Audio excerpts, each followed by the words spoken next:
ओम श्री शक्ति नमः। ओम श्री शक्ति नमः। ओम श्री शक्ति नमः। ओम श्री शक्ति नमः। अट्ठवें विश्व अध्याय।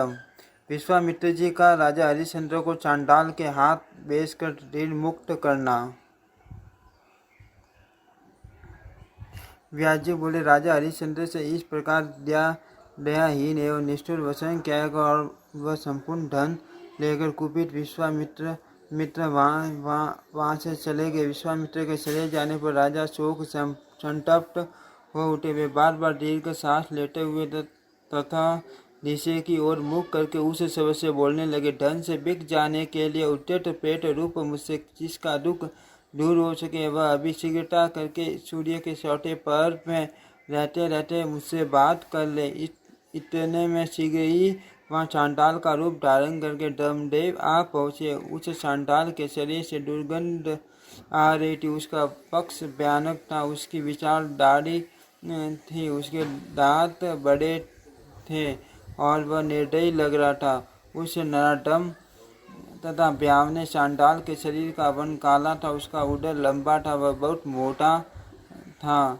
उसने अपने हाथ में एक जर्जर लाठी ले रखी थी और वह शवों की मालाओं से अलंकृत था। चांडाल बोला, मैं आपके दास के रूप में रखना चाहता हूँ, क्योंकि मुझे सेवक की अत्यंत आवश्यकता है। शीघ्र बताओ कि इसके लिए आपको कितना मूल्य देना होगा। व्यास जी बोले, हे राजन, अत्यंत क्रूर दृष्टि वाले उस निष्ठुर तथा अवनीत चांडाल को इस प्रकार बोलते हुए देखकर महाराज हरिश्चंद्र ने यह पूछा, आप कौन हो? चांडाल बोला, हे राजेंद्र, मैं परवीर इस नाम से यहाँ विख्यात एक चांडाल हूँ। मृत व्यक्ति का वस्त्र ग्रहण करना या आपका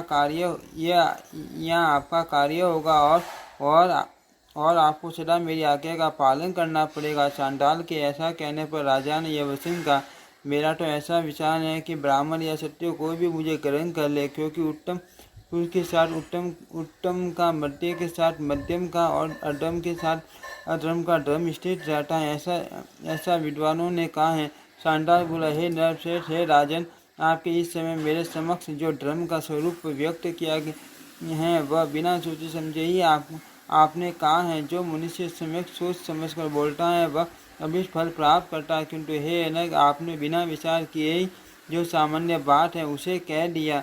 यदि आप सत्य को प्रमाण मानते हैं तो आप मेरे द्वारा खरीदे जा चुके हैं, इसमें कोई संदेह नहीं है। हरिश्चंद्र बोला, असत्य भाषण करने के कारण अधर्म मनुष्य शीघ्र ही भयानक नरक में जाता है। अतः मेरे लिए चांडाल बन जाना उचित है, किंतु असत्य का आश्रय लेना श्रेष्ठ नहीं है। व्यास जी बोले, वे ऐसा बोल ही रहे थे कि क्रोध और अमस फैली हुई आंखों वाले तपोनिधि विश्वामित्र वहाँ पहुँचे और उन्होंने राजा से यह कहा, यह चांडाल आपके मन के अनुसार धन देने के लिए यहाँ उपस्थित है, तब आप इससे अपना मूल्य लेकर यज्ञ की संपूर्ण दक्षिणा मुझे क्यों नहीं देते? राजा बोले, हे भगवान, हे कौशिक, मैं अपने सूर्यवंश में उत्पन्न समझता हूँ। अर्थ में धन के लोभ से चांडाल के दास तत्व को कैसे प्राप्त हो जाओ? विश्वामित्र बोले, यदि आप स्वयं को चांडाल के हाथ बेचकर उससे प्राप्त धन मुझे नहीं देते तो मैं आपको निसंदेह श्राप दे दूंगा। चांडाल अथवा ब्राह्मण किसी से भी द्रव्य लेकर मेरी दक्षिणा दे दीजिए, फिर इस समय चांडाल के अतिरिक्त कोई अन्य व्यक्ति आपको धन देने वाला नहीं है। और हे राजन, यह भी निश्चित है कि मैं धन लिए बिना नहीं जाऊंगा। हे नरप, यदि आप अभी मेरा धन नहीं देंगे तो दिन के चौथे पर की आधी घड़ी शेष रह जाने पर मैं सांप रूपी अग्नि से आपको भस्म कर दूंगा। व्यास जी बोले, तब राजा हरिश्चंद्र ने जीवित रहते हुए भी मृत के समान होकर आप प्रसन्न हो, ऐसा कहते हुए विकलतापूर्वक ऋषि विश्वामित्र के पाप पकड़ लिए। हरिश्चंद्र जी बोले, हे विप्रस्य, मैं आपका दास हूँ, अत्यंत दुखी हूँ, दीन हूँ और विशेष रूप से आपका भक्त हूँ। चांडाल के संपर्क में रहना बड़ा ही कष्टप्रद है, अतः मुझ पर अनुग्रह कीजिए।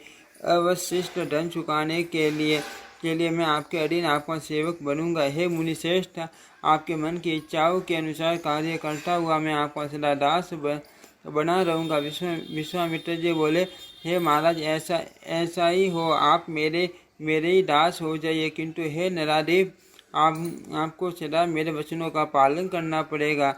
व्यास जी बोले, विश्वामित्र के इस प्रकार कहने पर राजा अत्यंत हर्षित हो उठे और उन्होंने इसे अपना पुनर्जन्म समझा। वे विश्वामित्र से कहने लगे, हे दिव्यश्रेष्ठ, मैं सदा आपके आज्ञा का पालन करूंगा, इसमें कोई संशय नहीं है। हे अनग, आदेश दीजिए, आपका कौन सा कार्य संपन्न करो। विश्वामित्र जी बोले, हे चांडाल, इधर आओ, आप मेरे इस दास का क्या मूल्य दोगे? मूल्य लेकर मैं आपको इसे इसी समय दे दूंगा। आप इसे स्वीकार कर लो, क्योंकि मुझसे दास से कोई परिचय नहीं है, मुझे तो केवल धन की आवश्यकता है।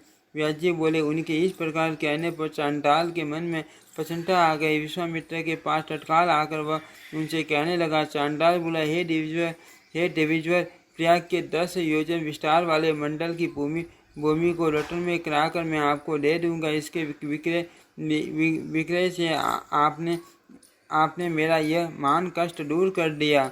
व्यास जी बोले, तत्पश्चात श्रवण मणि और मोतियों से युक्त हजारों प्रकार के दिए गए रत्नों को दिव्यश्रेष्ठ विश्वामित्र ने प्राप्त किया। इससे राजा हरिश्चंद्र के मुख पर उदासी दूर हो गई और उन्होंने धैर्यपूर्वक यह मान लिया कि विश्वामित्र ही मेरे स्वामी है, मुझे तो केवल वही करना है जो ये कराएंगे। उसी समय सहसा अंतरिक्ष में यह आकाशवाणी हुई कि हे महाभाग, आपने मेरी वह दक्षिणा दे दी और अब आप ऋण से मुक्त हो गए हैं। इसके बाद राजा हरिश्चंद्र के मस्तक पर आकाश से पुष्प वर्षा होने लगी और इंद्र सहित मान उस वाले सभी देवता उन महाराज हरिश्चंद्र के प्रति साधु साधु कहने लगे। तब अत्यंत हर्षित होकर राजा हरिश्चंद्र विश्वामित्र से कहने लगे।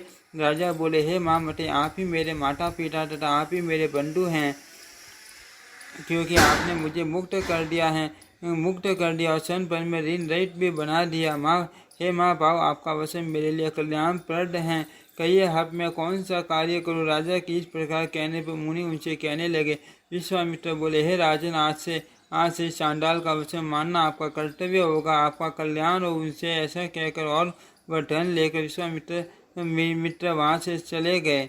इति श्रीमद्देवी भागवते महापुराणे अष्टादशशास्त्रायां संहितायां सप्तस्कन्धे हरिश्चन्द्रोपाख्यानवर्णनं नाम त्रयोविंशोऽध्यायः।